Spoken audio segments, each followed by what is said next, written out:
Интензивните борби на локалните коалицијски сили, предводени од Соединетите држави кои се борат против екстремистичката исламска држава, резултираа со голем напредок во изминативе денови. Тие се повеќе го стегаат обрачот околу двете упоришта на исламската држава во Сирија и Ирак. Кревањето во воздух на големата џамија во Мосул, каде што самопрогласениот лидер на исламската држава Абу Бакр ал-Багдади прогласи калифат во Ирак и Сирија, за ирачките власти било сигнал дека милитантите се пред дефинитивен пораз. Џамијата според наводите била урната од самите милитанти, откако сојузничките сили ја интензивирале офанзивата за освојување на Мосул.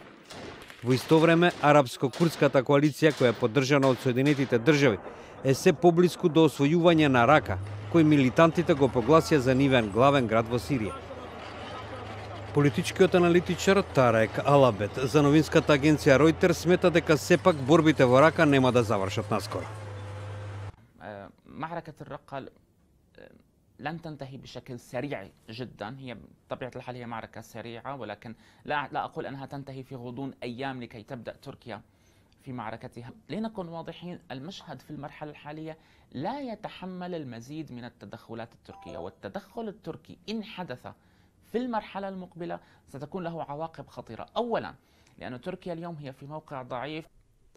Аналитичарот Мазен Билах пак додава дека се ближи крајот на екстремистите, барем што се однесува на бојното поле.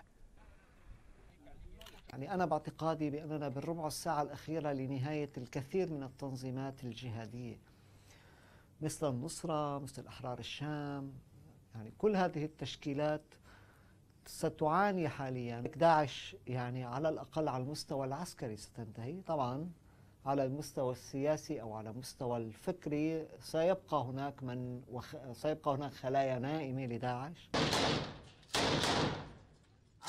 Паѓањето на Рака и на Мосул би представувало голема победа во борбата против исламската држава, главно поради распаѓањето на нивната самопрогласена државна структура. Но од друга страна, милитантите би можело и натаму да задржат контролата врз големите области во Сирија и Ирак, што ги освоија во текот на 2014 година.